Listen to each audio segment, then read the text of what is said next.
Huwag kang mag-business kung ganito ka mag-isip.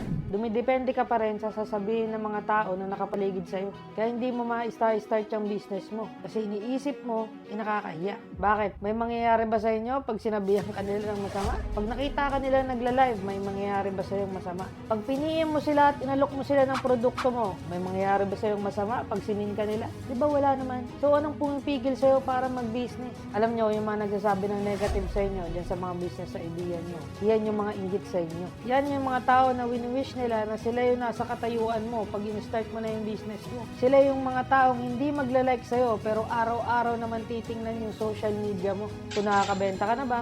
Kung malakas ba?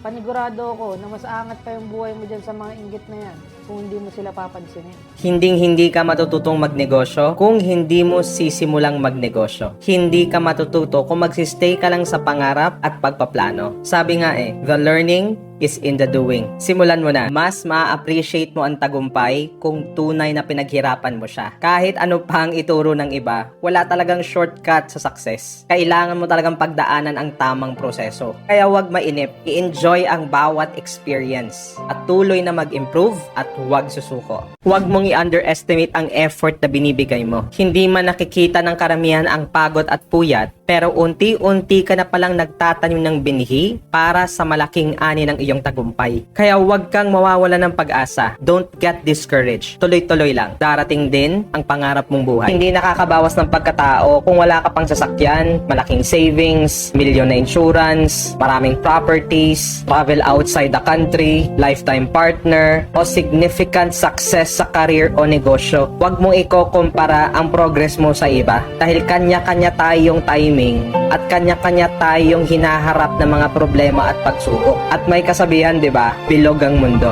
Malay mo, nauna man sila ngayon, pero darating din sa panahon na ikaw rin ang aangat. Darating din ang winning moment mo. Tiwala lang. Kahit ilang beses ka pang lumagapak sa buhay, kahit wala kang mahingian ng suporta, kahit ilang beses ka pang lait-laitin ng iba, piliin mo pa ring bumangon at ilaban ang iyong pangarap dahil walang ibang magdedesisyon para sa iyong buhay kundi ikaw.